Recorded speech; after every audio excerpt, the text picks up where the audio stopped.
أعوذ بالله من الشيطان الرجيم بسم الله الرحمن الرحيم الحمد لله رب العالمين الذي هدانا لهذا وما كنا لنهتدي لولا أن هدانا الله والصلاة والسلام على أشرف الأنبياء والمرسلين شفيع ذنوبنا وطبيب نفوسنا وحبيب قلوبنا أبي القاسم محمد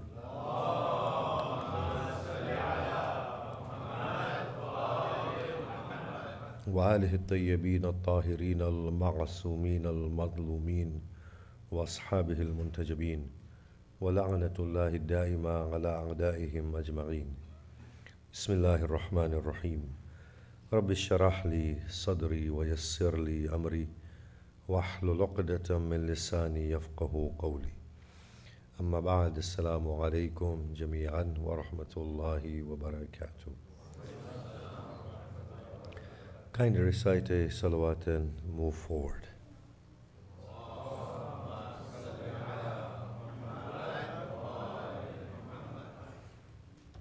أعظم الله أجورنا وأجوركم بمسابنا بأبي عبد الله الحسين عليه الصلاة والسلام. Reminding ourselves of what we have stated so far, that in Islam what we are given is a sense of lofty purpose. And that purpose is to be attained internally. We are to become God-like, moral, spiritually moral individuals. And the ahkam system allows for that accomplishment of becoming spiritually moral. We stated about the ahkam system that it in itself is on the vertical and the horizontal axis, and it in itself is fluctuating in order to accommodate this growth process. Our topic, the rational foundations of Islam and a need to go back to basics, in which we have been talking about rational foundation meaning common sense or intuition. Something that is productive, makes sense, something that is giving growth will intuitively be valid, and through a rational framework we will prove it. And therefore anything that does not make sense or is not productive, we will question, critique. In line with that, we stated many distinctions in the lectures that have passed. Now today, what we are saying is, from yesterday, that every hukam is spiritually endowed. Every hukam, regulation, is geared towards producing that God-like state within the human individual and human community. And they are balanced in a state of individual cultures, universal cultures. Just recall all these things that we have stated. And Islam is a very real religion which strikes a balance between the world, the hereafter, the body, the spirit, the individual, the community, the symbolic needs of a human being, and the abstracted thinking that the human being has.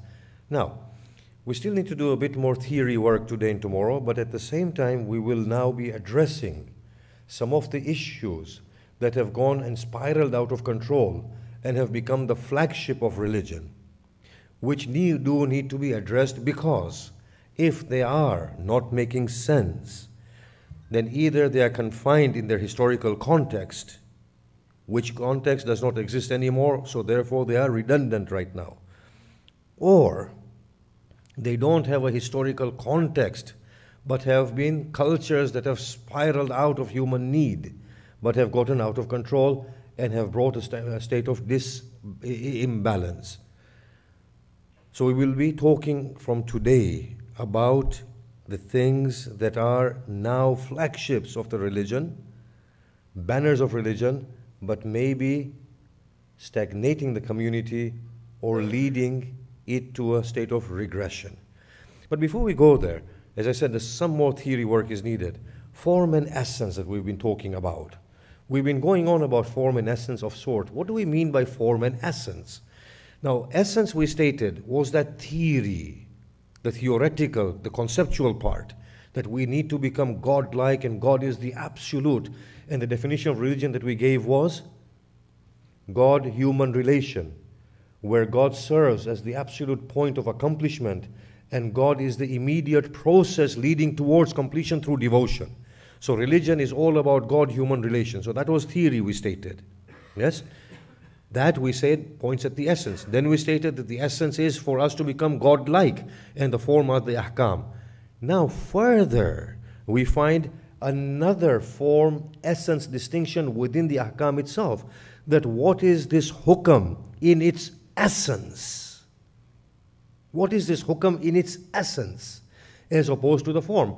And we find a beautiful story unfolding, a phenomenal story unfolding. And this just shows the brilliance of the ahkam of Islam.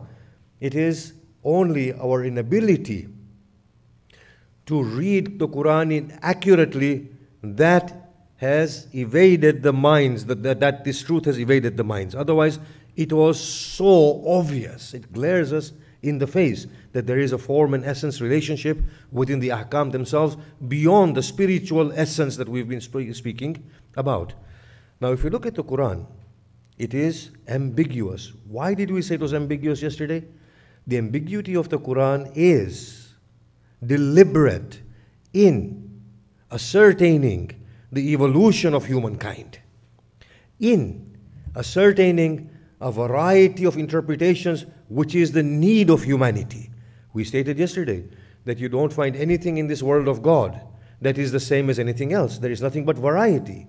Similarly, the minds think differently. There is plurality at the horizontal level, all of us existing together, yet we are all very different, and there is plurality at a vertical level. The Quranic ambiguity allows to sustain this plurality at the horizontal level and at the vertical level. Horizontal level means multiplicity of interpretations simultaneously existing. So somebody will say, the Quran does not talk about how to keep your arms whilst praying salah. Yes? So fold them, keep them straight, put them on your chest. The ambiguity of the Quran allows for these horizontal interpretations. At the same time, the ambiguities of the Quran allow for vertical reinterpretations, the renewed vertical reinterpretations with the evolutionary growth of humankind. This ambiguity of the Quran in itself gestures towards a greater truth that is embedded within the ahkam of Islam. And now, how is that? What is a hukam of Islam? We stated this particular analogy, that we are like people who look inside the mirror, but we don't look inside the mirror, we look at the mirror. And we forget to look inside the mirror. This is our attitude at present, that we are looking at the form of the hukam, and we are forgetting to look at the essence inside the hukam. We are looking at the mirror to see if it is clean. We are forgetting to look at ourselves reflected within the mirror. What was to be attained from that? Now, I'm going to point this out again, that there are two different discussions on essence and form. One is the hukam, which is the form. Essence is to become godlike. This is pointed at in the Quran. Inna salah tanha anil fahsha'i wal munkar. Salah wards you away from that which is unchaste and that which is reprehensible. So salah makes you godlike, yes? That is the essence. The form is salah. But there is another level of form and essence that is effective within the form of the salah and the essence of the salah itself, apart from godliness that is to be achieved. That is what we want to look at today and examine. Why should we have this form essence scenario within the hukam itself? Again, in order to bring about the vertical growth in any given situation. Now, let us give this example as we go into it and challenge the mind somewhat. And then we want to arrive at a very pressing issue that we want to discuss for today. Do you know, I'm totally mindless as to what time I started today, the lecture, so I don't know how long to go on for. Can anybody remind me? I started at 9:15? 9:20? Okay. Salawat.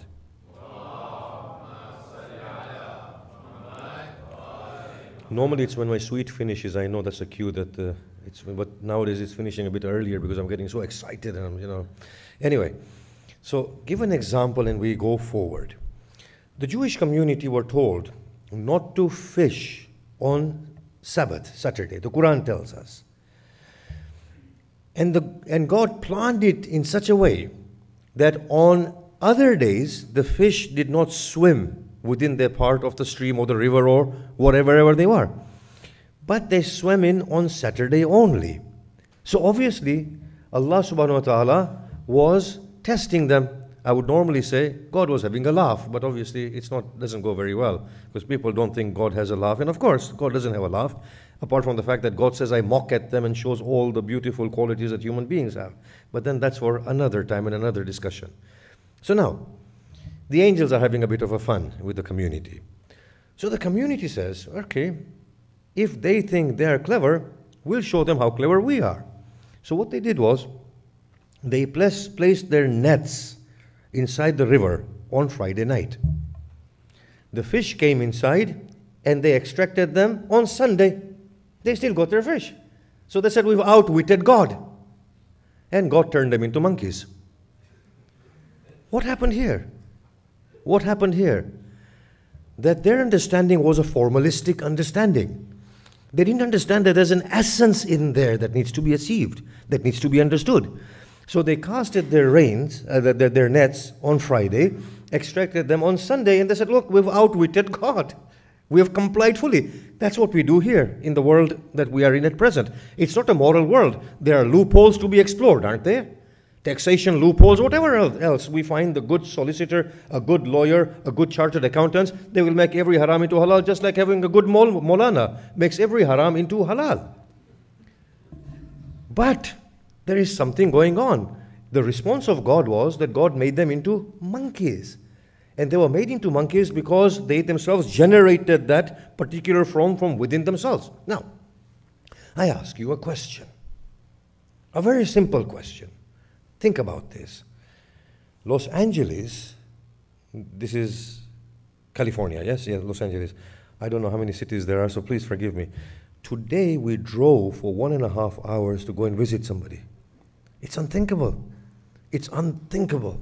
So this example doesn't apply to you guys. It applies to us back in Birmingham. Yes? Birmingham to London takes 1.5 hours. Here, from one house to another, takes 1.5 hours. It's amazing. Now, think about this carefully. In Birmingham, we go from the border of Birmingham 14 miles, and we are considered as travelers. So this is what we are accustomed to doing. If we don't want to fast on a particular day, we sit in our comfortable cars and we go for a 20-mile ride with our tea and our cigarettes, have a puff, have a sip, and come back, and now we are not fasting. So this is how the logic of God works in our mind. That if you're sitting here, you can't eat or drink. But if you go there, 14 miles in your very comfortable cars, in which there is full AC, full facilities, beautiful stereo, you can hear the most wonderful marsias and nohas. You can go for 20 miles. Why are you laughing at that? Salawat. And then you can open your fast and come back. Tell me, does this make sense to anyone? Does it make sense to anyone? Just going in our Bentleys and Mercs and our BMs for 14 miles and returning, and we open our fast. Similarly, we see the ahkam of Islam, that they are always accompanied by an essence of their own, and the forms are always giving way in order to accommodate the essence in differing contexts. And that is what makes the ahkam real promoters of godly spirituality.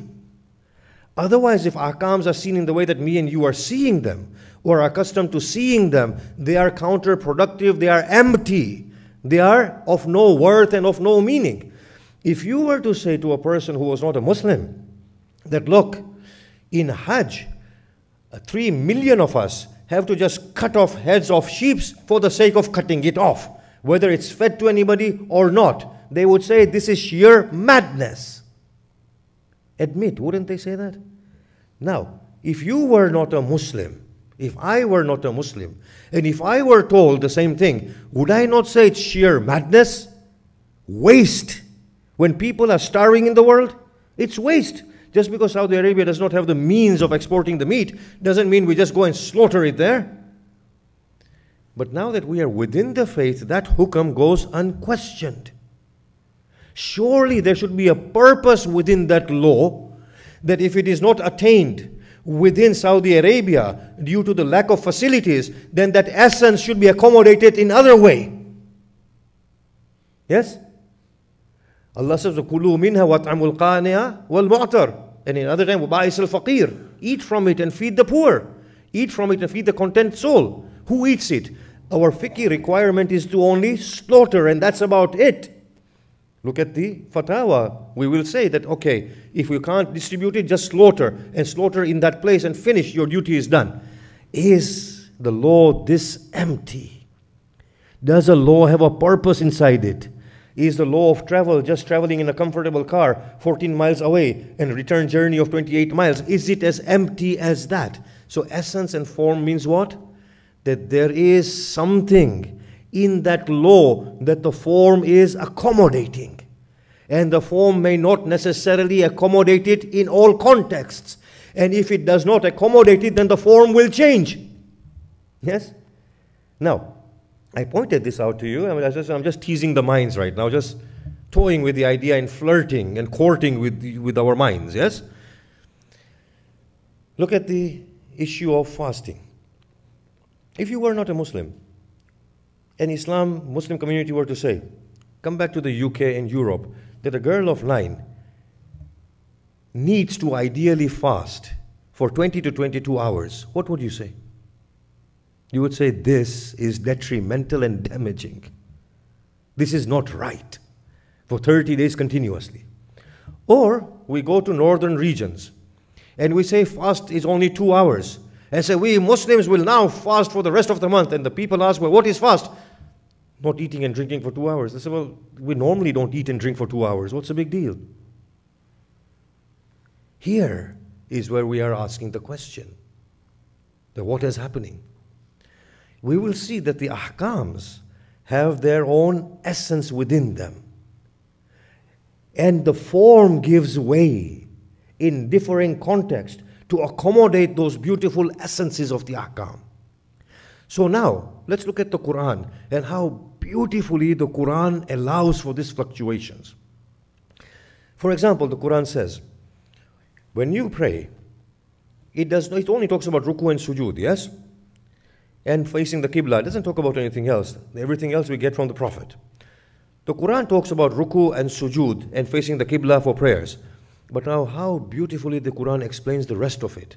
The Quran says, when you find yourselves in trouble, enemies are pursuing you, then in that case pray on horseback or pray on feet, fleeing. Tell me, where is the Qibla at that point? Where is the ruku at that point? Where is the sujood at that point? The essence of prayer is still there. The context has changed, the form has changed altogether. Are you seeing this? The context changed, the form has changed altogether. If anything gives way, it's the form that gives way, not the essence. Now, if we talk about Muslim astronauts, they will go outside the orbit of the earth. They will not see the rising sun and the setting sun. They will not see any of these things. Does it mean that they don't pray? The form of prayer has gone, that was celestially bound, but the essence of prayer is still there. But according to our ahkam traditional system, no Muslim is allowed to be an astronaut. Why? Because we are not allowed to remove ourselves from a capacity of being able to worship God. And that conflicts the human mind. On the one hand, Allah has endowed Adam through rebellion and defiance. What did Allah say to Adam? Don't go near that tree. What did Adam do? He went near that tree. Allah gave him all the paradise. What possessed Adam to go towards that tree? Hawa. Learn from it. In any case, he goes towards that tree and defies. Allah has put that defiance in me and you. We defy it at every point. On the one hand, He's endowed us with this nature of La ilah, there is no God. Break forth. On the other hand, He says, well, you can't go to Mars. In fact, every Maulana should be sent to Mars, including me. Salawat.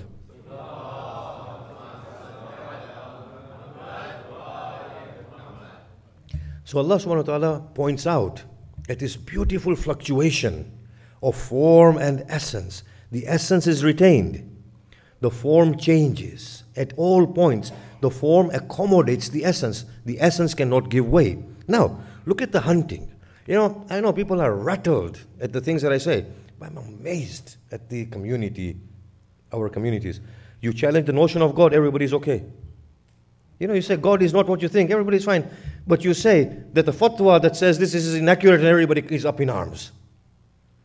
You know, you say to somebody, namaz can be other than this, everybody's going to kill you. But you tell them the God is not the one you're worshipping, everybody's okay with it.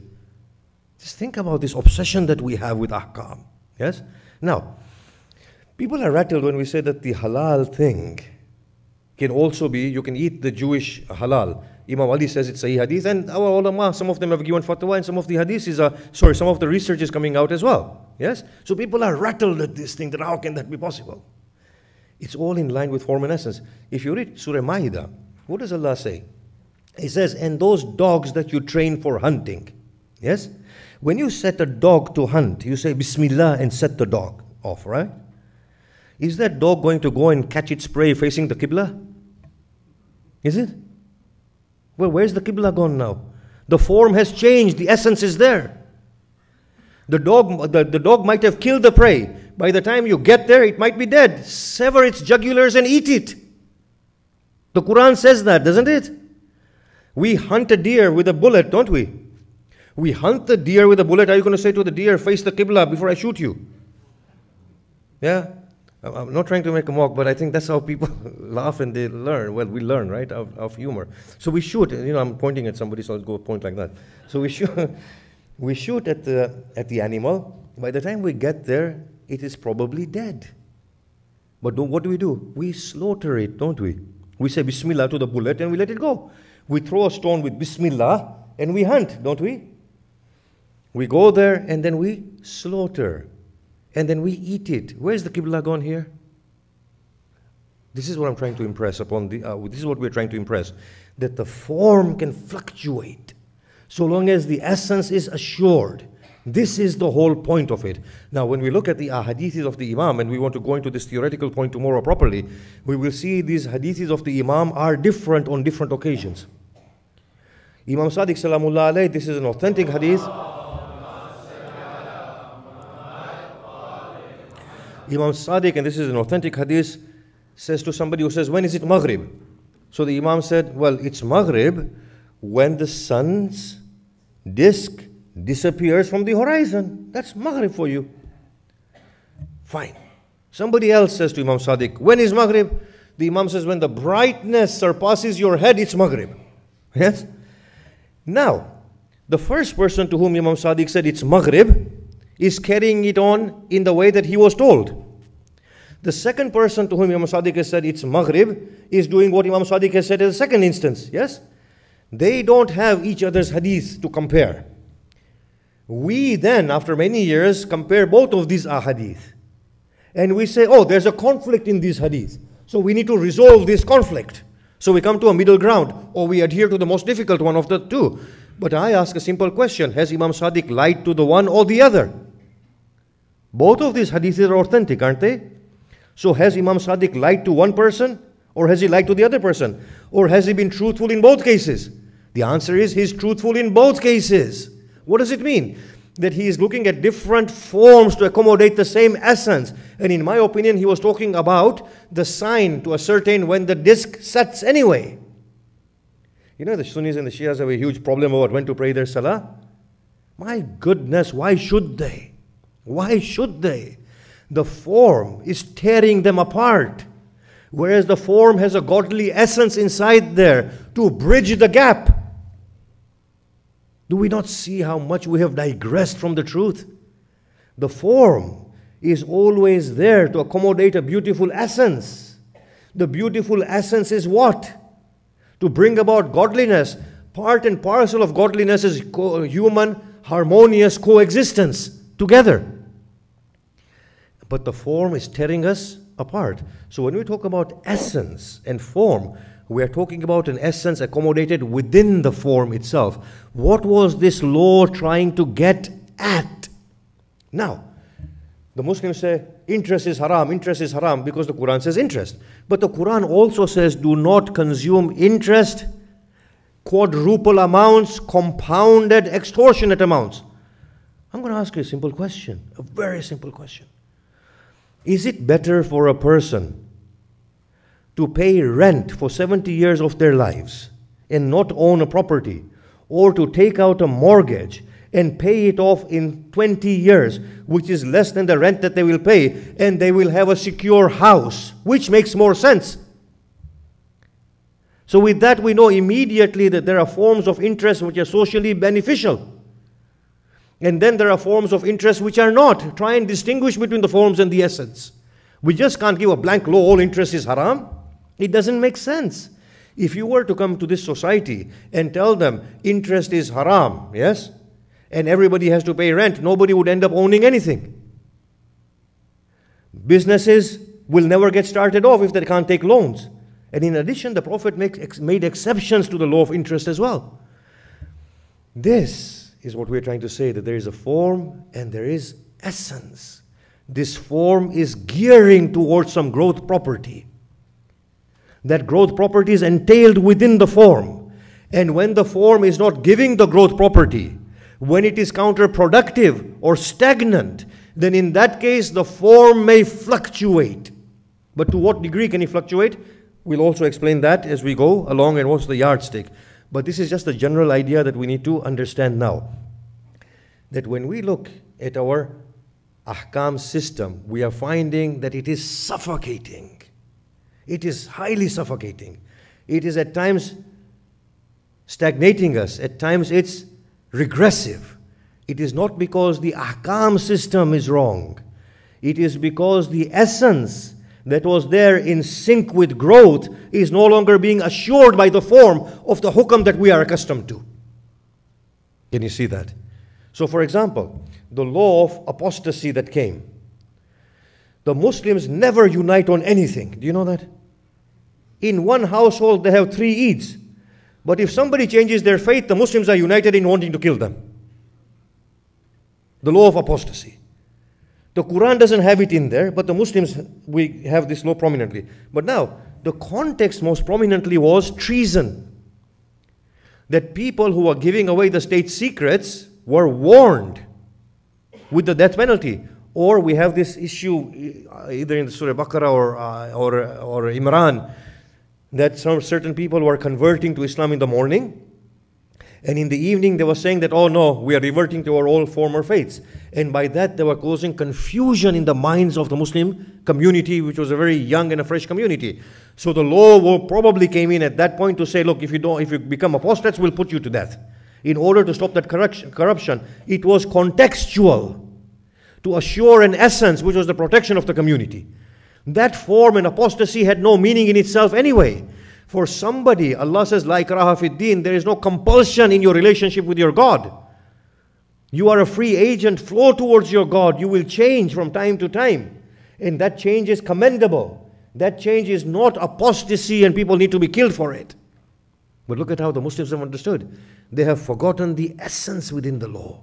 But a meaningless law is something that prevails upon their mind. Even though, if they were to step back and think about it, their intuition will tell them that this does not make sense. Just because an Afghani changes his or her faith, fleeing from Taliban form of Islam, which is a merciless Islam, to a merciful God of Christianity, does not mean that they have become worthy of death.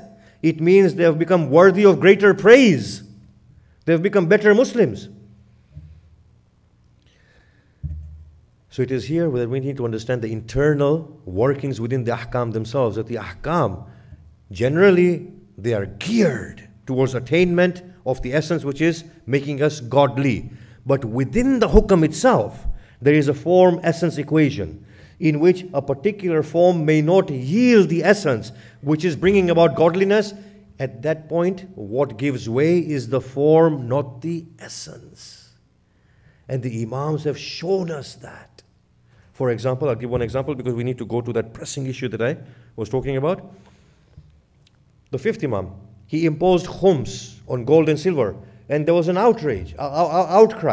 So the Imam said, look, I'm only imposing khums on this item for 1 year to meet with the needs of the community. I have pardoned you my share, and I'm imposing it on this particular item for 1 year. Why did he do that? Because the form wasn't yielding adequately. Essence needed to be assured, so the form needed to be changed. So the Imam changed the form. What a beautiful, dynamic system that the Quran has shown us and the Imams have shown us, but something that we are not mindful of. Now, the other thing that we pointed to, and we need to go through these issues as well, that we stated that Islam has minimalistic laws in there, and the rest the Prophet left up to us to improvise as and how it suits us and our growth trend. And so long as it suits our growth trend, it is fine. It's a perfect system, perfect culture, perfect law. And as soon as it becomes counterproductive, revise it and change it. Yes?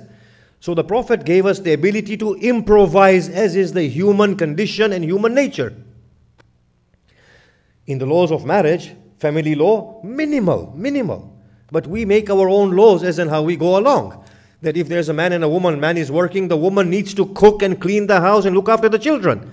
The woman just can't bring a fatwa and say, I'm not supposed to cook and clean and whatever else you're asking me to do. Of course it's not like that. Islam stipulates the minimal laws, and the other laws are to be understood by the people in their cultures, in their own settings that suits them the best. If a woman says, no, I'm not going to work, you're going to provide for me, and I'm not going to look after the house or cook, that is highly unacceptable. It's not Islamic at all when women come with these sort of fatwas. And then when if women are working and then man impose upon them all the duties, then that's not fair on the man either. Can you see that? It's a beautiful system in flux. The Prophet gave minimalistic laws so that we may improvise in accordance with what suits us and what works for us best in the growth trend.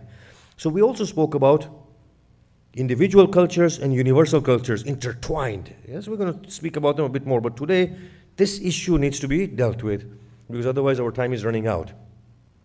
The issue of innovation and bid'ah, it's a big issue, isn't it? Bid'ah.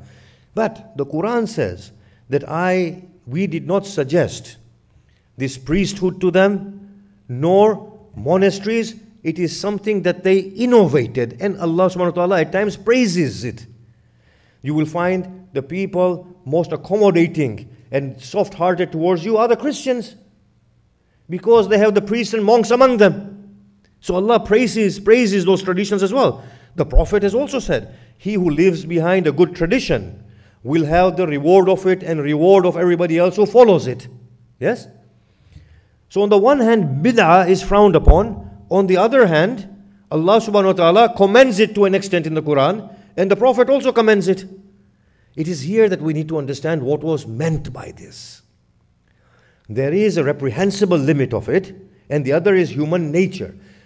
The narrowest definition is that when we introduce something in the name of God as religion, that is reprehensible. When God has not said something, we say it in the name of God and in the name of religion, then that is reprehensible without a shred of doubt. Other than that, whatever we do in order to accommodate our needs is our right. However, the prophetic hadith also states that the best among you are the people who remove bid'ah from the religion. Here he does not mean bid'ah in the sense of saying that this prescription is from God. It means something what we want to discuss now. It means those cultures that stagnate people. That's what it means. I'll give a little example. I used to be the Imam of the Birmingham Jamaat. Now, we used to have Salah, and after Salah, I decided to introduce the Ziyarah of the 14 Masumin, so that became a norm. After that, I decided that we would all shake hands. So we will have concentric circles. There was such a big Jamaat. And then I said, well, we will have Amma Yujib 5 times. And then we said we'll have Fatiha and prayers. Before we knew it, it spiraled out of control and it was a half-hour ceremony.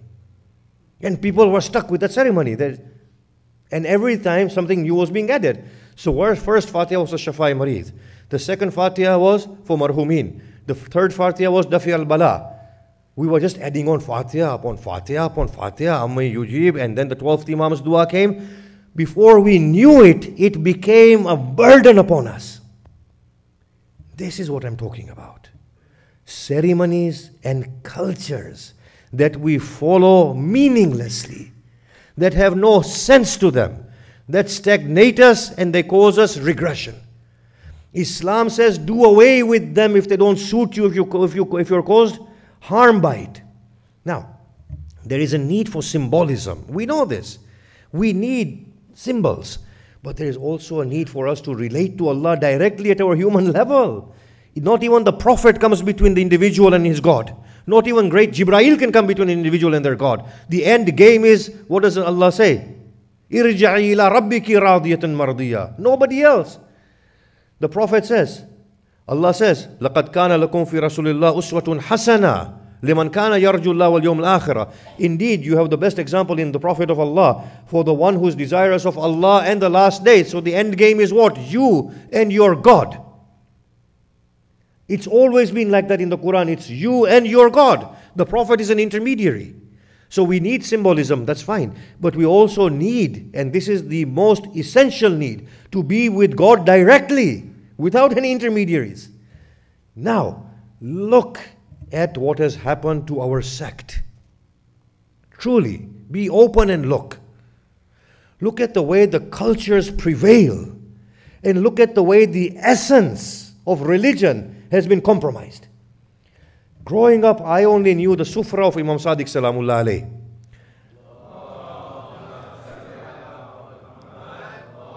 Now there's a Sufra of the 8th Imam, the 2nd Imam, the 11th Imam. I don't know how many Sufras we have. What are they for? Now we have tasbihs of Amma Yujib that we're doing collectively. Where has it been prescribed? Yes, we should improvise. But when these cultures are mounting one upon another, look at where it's taking us. Muharram, what a phenomenal platform, this pulpit. We get an audience for 10 days. Just imagine how powerful this institution is. What has it become? A place of entertainment.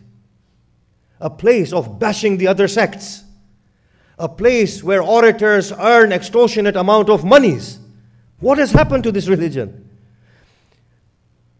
Muharram is just being extended and extended to 2.5 months. There are black and green clothes everywhere. I don't know where these black and green colors come from. You find different types of marsiyas and nohas saying everything which is inconsistent with the message of the essence of Hussein ibn Ali salamullah alayh. That message of liberation, that message of godliness, that message of defiance, that message of social justice, nothing there. And these people are earning extortionate amount of monies, and it suits them. Matam, we get different variations of matam upon matam upon matam. My goodness, I don't mind. I'm going to explain tomorrow, private practice and public practice, it is right. But the way it's spiraled out of control. Think about it. Some of the mosques that we visit, they have a dhari room. People don't have space to sit, but there are dharis there. Why put those dharis there and go and kiss it? Why do that? You see this alam, I venerate it. But alam is supposed to be a flag. These mutations are historical. They have continued. Nobody is checking them. If we have cultures that are not making us godly, then we should question those cultures. I always say this. Please think about it. Jamkaran, when I was in Qom, Jamkaran, yes? In my own personal system, I like these things. So I used to go to Jamkaran. Jamkaran used to be 1/8 of this hall. And I went and prayed there. Why? Because an Ali Medin had a dream that the 12th Imam will come here and establish a seat of his Khilafah from there. Yes? One of the seats of his Khilafah. Today, it's become a second Mecca for the Shias. They gather there and then they put right notes on arizas, and they put it there. And now, and put it inside some box or some, I don't know, well or whatever is there. And now there's a new innovation that they've made, that the 12th Imam reads Arabic. So the poor Persians, they go to that kiosk, and that Maulana then translates their Arabic arizas into Persian arizas into Arabic, and then they go and throw it. The God who is nearer to us than our jugular veins. Come on. The God who is nearer to us than our souls. وَنَحْنُ أَقْرَبْ إِلَيْهِ مِنْكُمْ وَلَكِنْ لَا تُبْصِرُونَ. Allah يَحِيلُ بَيْنَ الْقَلْبِ بَيْنَ الْمَرْءِ وَقَلْبِهِ. Allah comes between a man and his own soul. And we write arizas and then translate them into Arabic and then throw them in a well. Seriously? Is this what has become of our religion? And that has become the flagship of Shia Islam? Is this the great heritage of the Prophet and Ali ibn Abi Talib and the glorious suns and the moons of Ali ibn Abi Talib? The luminous moons that were our imams, the great giant Imam Sadiq, is this what has become of his religion? Seriously? That has become so divisive that the form prevails, that the culture prevails, the symbolism prevails to this extent that the minds are totally shackled and blocked. Do you know, it is the greatest calamity upon the Imami community amongst the Khojas if they pray and they don't do salam of the Prophet and the Imams. They don't even know what they're saying, the poor people. They're so naive, but they have to say it. Sometimes I deliberately take the name of the Prophet, I don't read salawat, and people get agitated. I said, you know what? He is my father. I don't need to have this formality with my father. Just to make them think that we are just saying it for the sake of saying it. It has no meaning inside it. Cultures upon cultures upon cultures upon cultures, to the extent that the essence of life and religion has totally gone. This is what the Prophet did. I mentioned that verse of Surah Baqarah. Remember, in which Allah said, there is no merit in entering your houses from the back door. Because when people prepared for pilgrimage, they said that no, we must venerate and respect the state. We cannot enter our houses from the front door. Allah said, no, enter from the front door. Piety is not in entering from the rear door. I swear, I go to Birmingham, I see men, there's a zari, the alams, they sit in front of it like this. And then when they walk backwards, so that they don't give their back to the alam. What is this? It's spiraling out of control. One thing after another, one thing after another. It's become so superficial. Now check that against the growth property. Is it productive? Is it opening up minds? Is it making the hearts more godly? Is it giving a person confidence with their God and in their own humanity? If it isn't, then be critical about it. Truly, Ali ibn Abi Talib salamullah alayhi would not accept, the Prophet of Islam would not accept that we have turba upon which there is the name of the Prophet, Imam Ali and Imam Hussein. He won't accept it. He would say it's sending out a very wrong signal to the person who's prostrating and to the onlooker who doesn't understand this custom. It's a very wrong thing. You find now in Pakistan, there's a group that they slit the neck of a goat, take the blood and put it on their face, and they say this is the new form of azadari. Now, the latest culture that we have is to walk from Najaf to Karbala. It's become a carnival. It's supposed to be personal piety and private practice. Do it in your own good time. You want to offer this gesture of affection to Abu Abdullah? Do it in your own time. Don't make it into a culture that hijacks brains and minds. The hadith says what? Walk from Euphrates to the Haram of Imam Hussein. This is another practice now, in addition to Jamkaran, that's introduced within the Shia Islam. Ask these people, what are you doing? Where is the essence of what the Prophet and Ali ibn Abi Talib has taught us? Where is it gone? Check it against the vertical axis.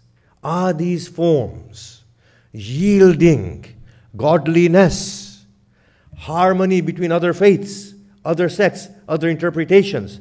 Are they making you into a better person? Is it liberating your mind, or is it shackling? Once we check it, we will see that this is what the Prophet meant, that the best amongst you are those who talk against innovation. Here, the definition of innovation is not that we bring in a practice and we say, this is God's prescription. we bring in a practice which then shackles us, and it spirals out of control. The verse says, He lifts the burden off your shoulders in Surah Araf, and He breaks the chains that shackle you and lifts the burden that pins you to the ground so that you may become free once again. That is what is happening to us.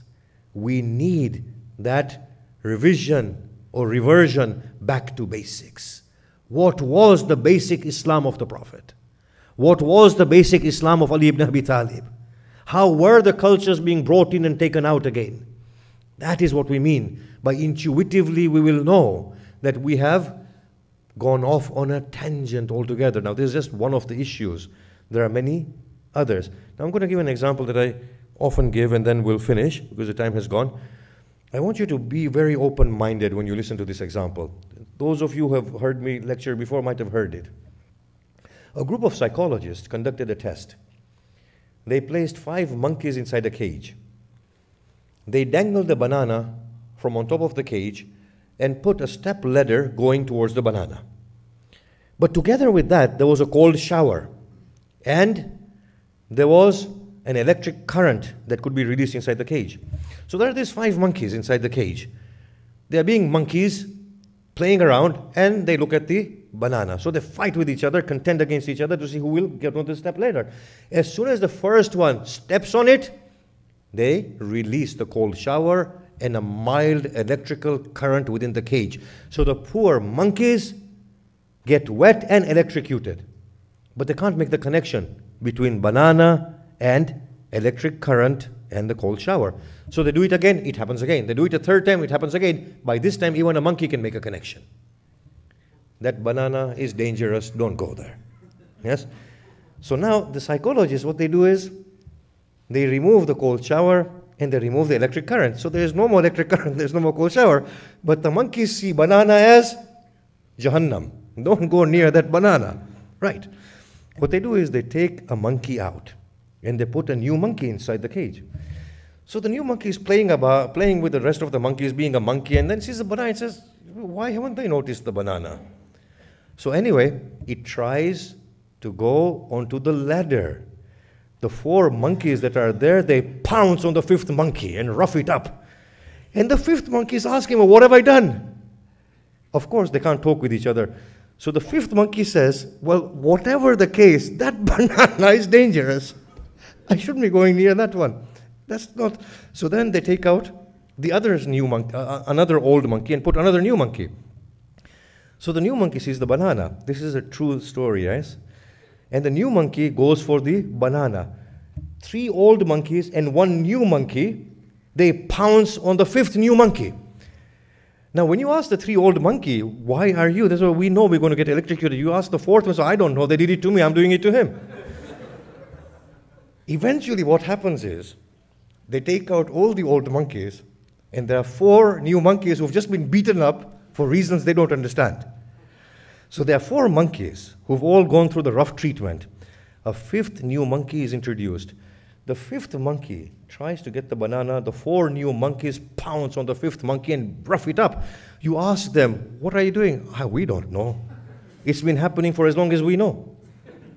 This is how our minds work. We are not critical.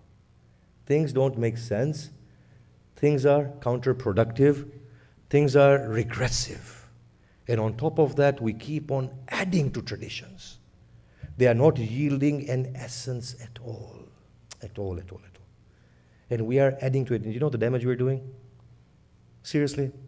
We are saying to the onlookers, this is the deen of Imam Sadiq. This is what we are. This is the sign we are showing. This walking and this carnival atmosphere, this Jamkaran, this is the deen of Imam Sadiq. As opposed to saying that the deen of Imam Sadiq liberates us. Makes us the people who arrive at the loftiest pedestal of human standing. We are the intellectuals. We are the greatest champions of human morality. We are the people who are godly. As opposed to that, we have been reduced to people who are just involved in cultures. And for the most part, we need to hide them away or shy away from them because we know some people might just not, most of the people will just not understand it. I often say this, that when I went to India, I felt so sorry for the Hindus. They are monotheistic according to what I've understood. They're monotheistic, they're good people, they're moral people, they're spiritual people. But in their practices, I said to myself, they are so wasteful. Day and night they're at the mandirs, at their temples, worshipping in the name of this god or this goddess or this occasion or the other occasion. And they have totally been hijacked. Their time is totally gone. And then I say to myself, it's only because I don't belong to that faith that I can say this. But I am already in a faith that does the same thing anyway. You know, there was one wafat and one kushali, and now Ayyam Fatimiyya 10 days. Imam Sadiq's days 10 days. Imam Hassan's days 3 days. The wafat of Hazrat Abu Talib, the wafat of Bibi Khadija. It's good. I'm not saying it's bad, but then from 1 to 2 to 3 to 10, how much? And where will we stop? We need to go back to basics. This is just one area. We're going to be touching many more areas. It's going to get very turbulent. But we need to think of these things. We come to Karbala and that great champion of ours. Hussein is not ours. Hussein belongs to humanity at large. He is the pulse of humanity because his spirit of defiance, his dignity in not bowing to a tyrant, his dignified way in which he gives himself is an example to humanity. When we sit with our Christian brothers and we speak of Hussein and Asghar, their eyes are filled with tears. And they say, this is a man that appeals to us. Such is Hussein. Imam Hassan had several sons that were, with the exception of one, Hassan al-Muthanna, who was presumed dead in Karbala but who lived on after Karbala. All of them were killed. I'm going to narrate something first before we go on to Hazrat Qasim. Hussein Salamullah alayhi, in his battle, would come back to the tents and would cry out, La hawla wa la quwwata illa billah. The reason he would do this was that Zainab would be filled with anguish. So he would make an attempt to come near the tent and to cry out, La hawla wa la quwwata illa billah, so that his Zainab knows that her brother is still alive and finds some comfort. On an occasion he came. He dismounted from his steed and he said, La hawla wa la quwwata illa billah. The enemies followed him towards the tent. As they came towards the tent, he did not reascend his steed, but he engaged with them. As they were attacking him, a young son, the youngest son of Imam Hassan, came out of the tent. He was about 11. He looked at the armies who was attacking him, and he said, Why do you attack my uncle? Hussein looked at him and looked at Zainab behind him, and he said, Ya Zainab, ihbisihi.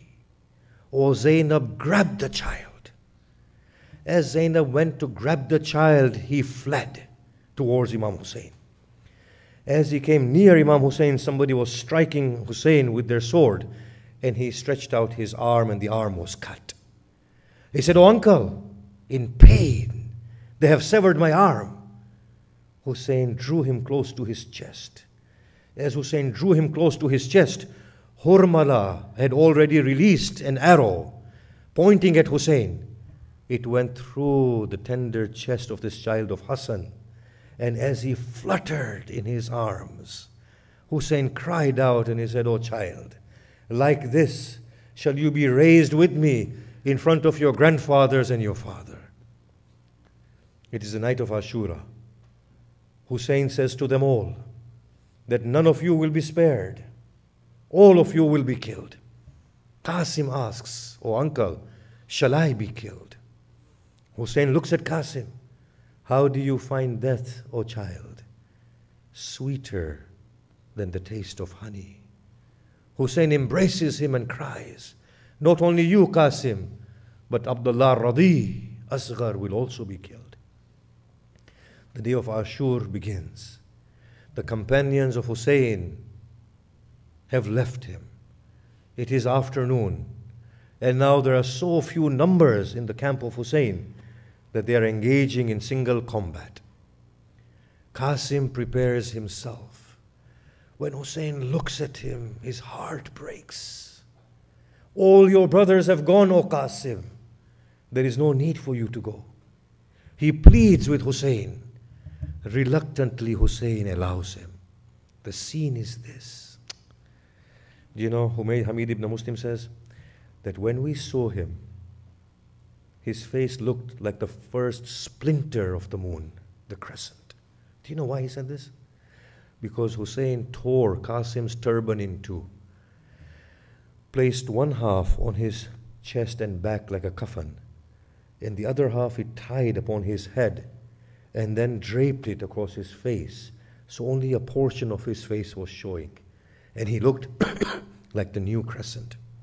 And Hamid ibn Muslim says that he was so tender of age that his legs did not reach the stirrup, and that I saw his sandal was dangling from his foot. Hussein ascends a hill, sends Qasim onwards. Abbas is looking at Qasim and saying to him, O child, do not fear, and was instructing Qasim in warfare. Ibn Sa'd looks at Qasim and said to Azraq, a renowned warrior, finish him. Azraq said, Ibn Sa'd, it does not befit me to fight a child. Let me send my son. Azraq's son appears within the battlefield. Hussein looks at Azraq's son, painfully cries out, O Lord, my Qasim is but a child. Assist him. Qasim puts Azraq's son to death. Azraq sends another one. Qasim puts him to death.